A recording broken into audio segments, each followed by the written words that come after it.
Good morning students and welcome to class 8। और आज हम लोग अपना चैप्टर हिस्ट्री का स्टार्ट कर रहे हैं। चैप्टर नंबर है आपका 7, the civilising the native educating the nation. देखिए बच्चों, यहाँ पर अभी तक हम लोग ब्रिटिश एरा की बात कर रहे हैं। ब्रिटिश टाइम पीरियड चैप्टर 1 से हम लोगों ने पढ़ना शुरू किया, जिसमें हमने देखा कि किस तरह से east India company India I और यहाँ पर इस कंपनी का जो मेन एम था वो था ओनली ट्रेडिंग करना, प्रॉफिट कमाना। धीरे धीरे बंगाल, वेस्ट बंगाल, मद्रास, उड़ीसा पर इनका कंट्रोल हो गया और यहाँ से ईस्ट इंडिया कंपनी ने रेवेन्यू कलेक्ट करना स्टार्ट किया।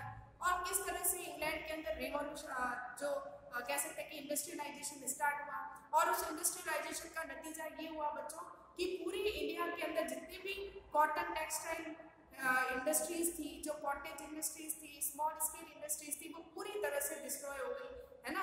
और किस तरह से इन अंग्रेजों ने, ब्रिटिशर्स ने इंडिया को एक्सप्लोर करना शुरू किया। हमारे देश से इन लोगों ने किस तरह से पैसा या धन जो था, जो वेल्थ था, उसको एग्जिट करना शुरू किया, है ना।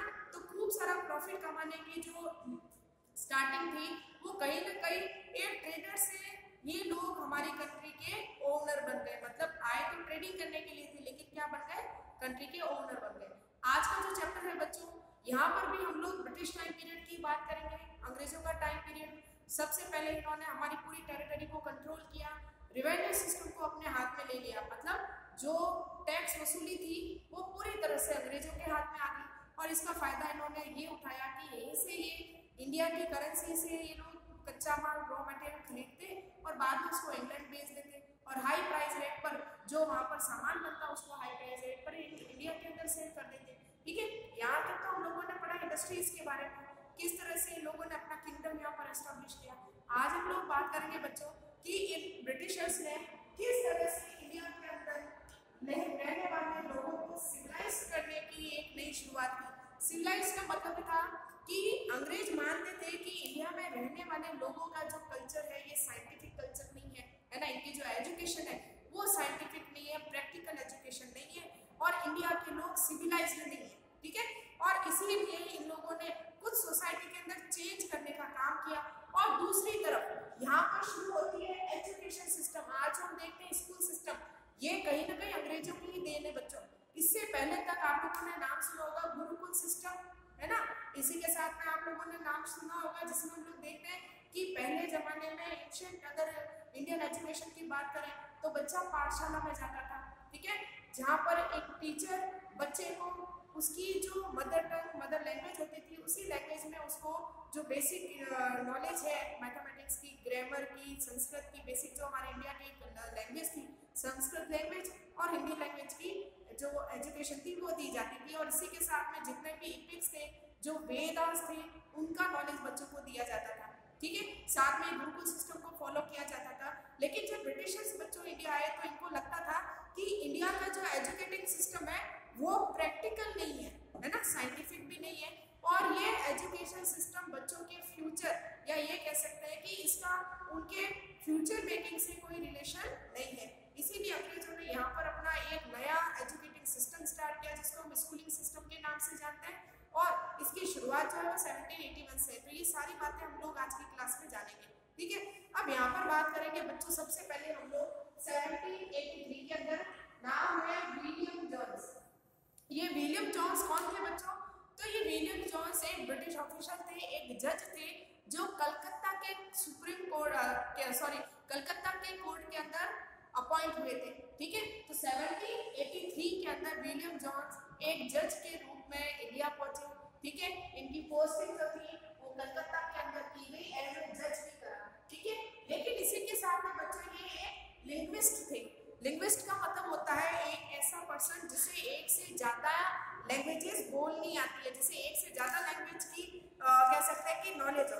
तो इनको ग्रीक, लैटिन, ऑक्सफोर्ड लैंग्वेज, इसी के साथ में फ्रेंच, इंग्लिश, अरेबिक, ये सारी लैंग्वेज बोलनी आती थी, बहुत अच्छी इनकी नॉलेज थी।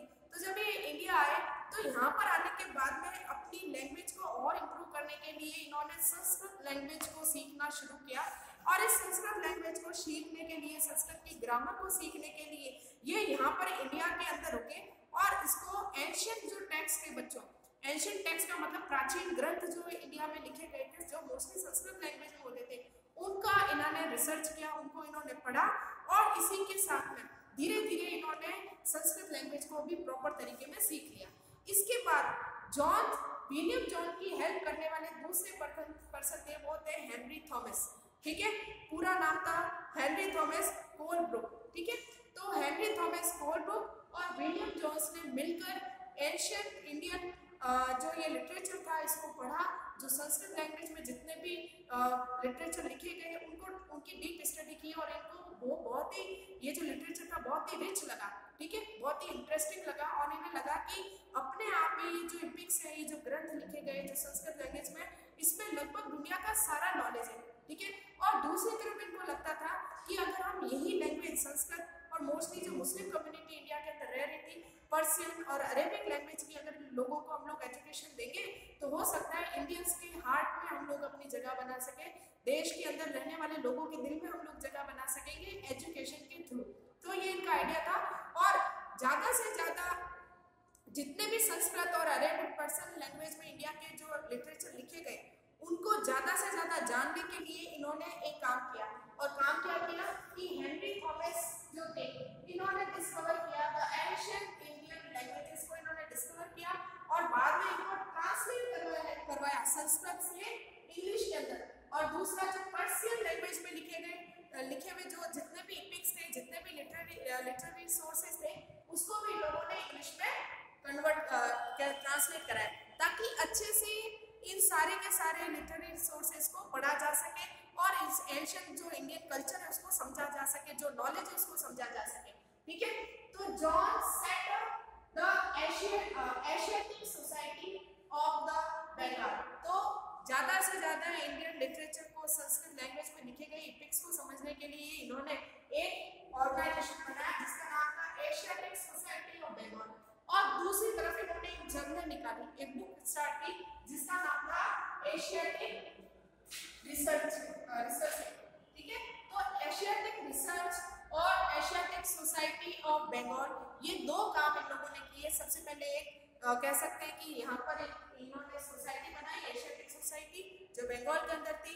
इस सोसाइटी का काम था संस्कृत, पर्शियन और अरेबियन लैंग्वेज में जितने भी लिटरेचर लिखे गए उनके ऊपर रिसर्च करना और बाद में रिसर्च के बाद में जो रिजल्ट आएगा उसको पब्लिश करने के लिए इन्होंने एक जर्नल इशू की जिसका नाम था एशियाटिक रिसर्च। ठीक है, तो इस तरह से इंडियन कल्चर, इंडियन लैंग्वेज को समझने के लिए ज़्यादा से ज़्यादा अंग्रेजों ने कोशिश करना स्टार्ट किया। ठीक है, लेकिन इसी के साथ में इन लोगों का मानना था कि क्यों ना इंडिया के अंदर जो एजुकेशन सिस्टम है उसमें कुछ ऐसा बदलाव किया जाए ताकि यहाँ रहने वाली जो ये नेटिव्स है, नेटिव्स मतलब किसी देश में रहने वाले लोग है ना, तो यहाँ पर रहने वाले लोगों को क्यों ना हम लोग पर्शियन और अरेबिक और संस्कृत लैंग्वेज में ही एजुकेट करें क्योंकि इनकी मदर टंग भी है और अपनी लैंग्वेज में ये लोग ज़्यादा अच्छे से समझेंगे।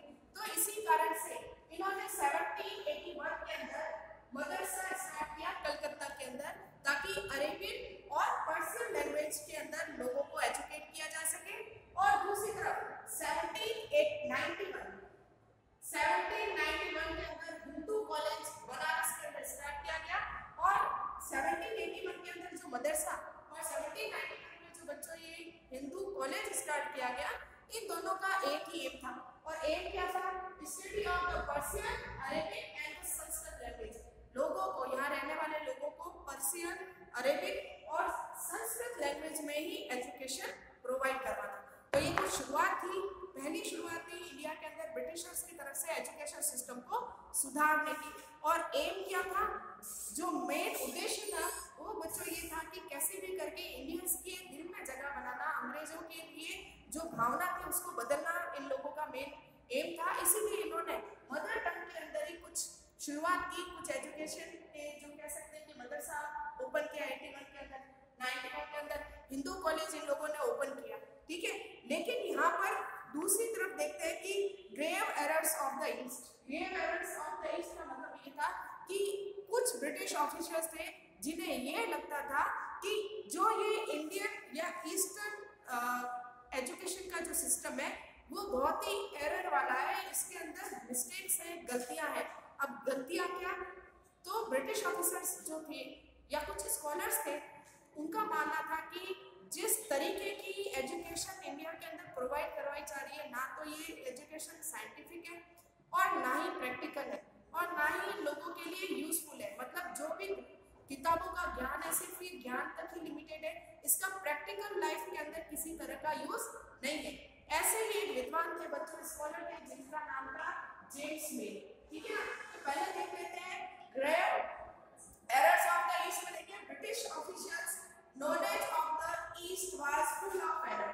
जो ब्रिटिश ऑफिशियल्स थे बच्चों को मानते थे कि ये जो नॉलेज दी जा रही है इंडिया के अंदर जो एजुकेशन सिस्टम है वो बिल्कुल गलत है एंड द अनसाइंटिफिक थॉट्स, और साथ में इसमें ये साइंटिफिक थॉट्स इसमें शामिल नहीं है। साइंटिफिक थॉट का मतलब बच्चों प्रैक्टिकल नहीं है ना।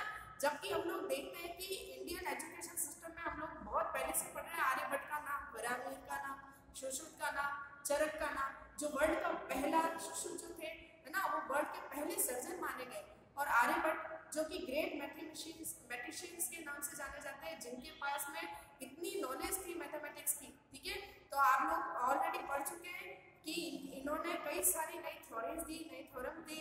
ठीक है, तो लेकिन अंग्रेजों का मानना था कि जो इंडियन एजुकेशन सिस्टम है इसमें बहुत सारी गलतियां और ये बिल्कुल भी साइंटिफिक नहीं है। अगर हम इसी एजुकेशन सिस्टम को फॉलो करते रहे तो इंडियंस जो है वो कभी सिविलाइज्ड नहीं हो सकते। सिविलाइज्ड का मतलब होता है शहरी, या ये कह सकते हैं कि इनके अंदर हम लोग उस चीज को नहीं डाल सकते, सभ्य नहीं बन सकते। ठीक है ना, तो सभ्य बनाने का जो इनका तरीका था उसमें ये चाहते थे कि कुछ चेंज किया जाए, और साथ में जो ब्रिटिश या वेस्टर्न एजुकेशन सिस्टम को ये ईस्ट एजुकेशन सिस्टम से ज़्यादा बेटर मानते थे, ज़्यादा अच्छा मानते थे। ठीक है ना, तो ये कुछ कारण थे जिसके कारण शुरुआत के अंदर जो मदरसा और हिंदू कॉलेज शुरू किए गए, जहाँ पर संस्कृत, पर्शियन लैंग्वेज और दूसरी जो लैंग्वेज थी उनके थ्रू लोगों को एजुकेट किया जाना शुरू किया गया। तो इसको बंद करने का समय आ चुका था और अंग्रेजों को ये लगा कि अब हमें वेस्टर्न एजुकेशन सिस्टम को इंडिया के अंदर जो है वो रेगुलेट करना चाहिए।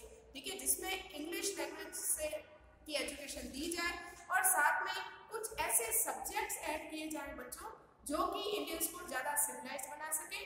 कुछ सब्जेक्ट ऐड किए जाए जो ज़्यादा यूजफुल हो और साइंटिफिक मेथड के साथ हो। तो इस तरह से कई सारे चेंज किए गए इंडियन एजुकेशन सिस्टम में, और यहाँ पर एक नाम आता है बच्चों जेम्स मिल का। जेम्स मिल इनका क्या कहना था? The aim of the education that teach what was useful and the practical. James Mill का मानना था कि एजुकेशन का सही मतलब ये है जो कि यूजफुल हो और जो कि इंसान की लाइफ में प्रैक्टिकल हो। हालांकि जेम्स मिल का मानना जो है वो बहुत ही सही था, क्योंकि इनकी सोच बिल्कुल सही थी कि आज भी बच्चों हम लोग देखते हैं कि हमारे एजुकेशन सिस्टम में हम लोग सिर्फ किताबी पढ़ाई करते रह जाते हैं, हमारे पास स्किल्स नहीं हो पाती है ना, और बिना स्किल्स के हम लोग अपनी लाइफ में प्रैक्टिकली कुछ भी नहीं कर सकते। ठीक है, लेकिन यहाँ पर जेम्स मिल ने क्या कहा कि इंडिया का जो एजुकेशन सिस्टम है वहाँ पर ये अनसाइंटिफिक है, जबकि ऐसा नहीं था। जैसे अभी मैंने बताया आपको बराहमीर के बारे में, आर्यभट्ट के बारे में, चरक के बारे में, सुश्रुत के बारे में, ये ठीक है ना। तो ये चीज़ें साबित करती है कि इंडिया की जो एजुकेशन सिस्टम था वो शुरुआत से बहुत ही साइंटिफिक रहा है और बहुत ही अच्छा एजुकेशन सिस्टम था। ठीक है, लेकिन लोगों का नजरिया उसको देखने का बिल्कुल गलत था। दूसरी चीज है India should make the familiar with the scientific and the technical advantage of west. और जेम्स मिल का ये भी कहना था कि इंडियंस को इस तरह की एजुकेशन दी जाए जो ज़्यादा साइंटिफिक हो और टेक्निकल एडवांटेज के साथ हो।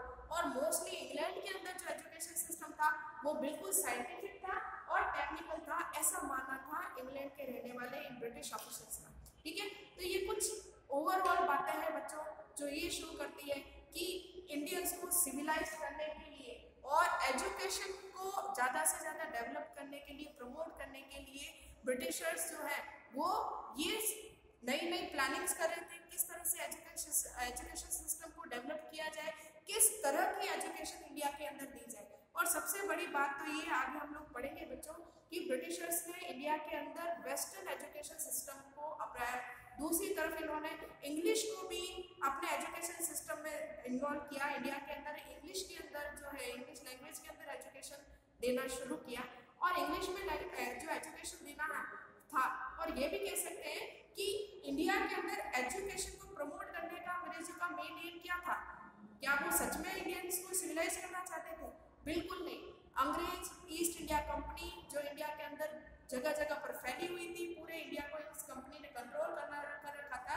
ये लोग ऐसे एम्प्लॉयज चाहते थे जो इनके अंडर में नौकरी कर सके, ठीक है ना, जॉब कर सके। और नौकरी हो या जॉब तभी हो सकती है जब ये अपनी इंग्लिश लैंग्वेज के साथ में जो इंडियंस फैमिलियर होंगे, तभी ये चीज पॉसिबल है। तो इनको तो अपने अंडर में काम करने के लिए नौकरों की जरूरत थी, एम्प्लॉयज की जरूरत थी, इसीलिए इन्होंने इंडिया के एजुकेशन सिस्टम पर थोड़ा बहुत ध्यान दिया और यहाँ पर एजुकेशन सिस्टम में इन्होंने वेस्टर्न एजुकेशन को इंक्लूड किया ताकि ज़्यादा से ज़्यादा एम्प्लॉयज तैयार किए जा सके जो अंग्रेजों की गुलामी करें और अंग्रेजों के अंडर में काम करें और एज अ इनके एम्प्लॉय बनकर रह सके। तो ये कुछ खास बातें हैं बच्चों जो ये शो कराती है कि किस तरह से ब्रिटिश इंडिया आए थे। उन्होंने ना केवल इंडिया की इंडस्ट्रीज को, है ना, फार्मर्स को, यहाँ के जो कह सकते हैं कि जो पूरा सिस्टम था, रूलिंग सिस्टम को इन्होंने चेंज किया और अब यहाँ पर एजुकेशन को भी सिस्टम को चेंज करना चाहते थे ताकि इंडियंस को सिविलाइज कर सके। जो सभ्यता, जो कल्चर पहले से ही वर्ल्ड का सबसे ओल्डेस्ट और साथ में बेस्ट कल्चर माना जाता है, वहाँ पर भी इन लोगों को एरर्स लगते थे, कमियां लगती थी और इन कमियों को दूर करने के लिए इन्हें लगता था कि भारत में रहने वाले लोग सब भी नहीं है ना, जबकि ऐसा तो बिल्कुल था ही नहीं था, ठीक है, क्योंकि पूरी इंडिया एक ऐसी कंट्री है बच्चों जहाँ का कल्चर और कस्टम दूसरे सारे देशों से बहुत ही ज्यादा रिच है ना, और दूसरे देश यहाँ से सीखते हैं। और ऐसी कंडीशन में ब्रिटिशर्स ने यहाँ पर एजुकेशन सिस्टम के अंदर कई सारे एरर बताए, इसको अनसाइंटिफिक माना, ठीक है, और टेक्नोलॉजी की कमी माना। तो इस तरह की जो सोच थी ब्रिटिशर्स की, इसने इंडिया के अंदर वेस्टर्न एजुकेशन सिस्टम को स्टार्ट किया। तो बच्चों आज की क्लास में इतना ही, कल फिर आगे बढ़ेंगे इसके बारे में कि किस तरह से नए नए जो है चेंजेस हुए एजुकेशन सेक्टर के अंदर और किस तरह से एक नई शिक्षा नीति या जो पॉलिसी है वो हमको इंडिया के अंदर देखने को मिलती है। तो इसी के साथ में क्लास एंड करते हैं। Thank you, good bye.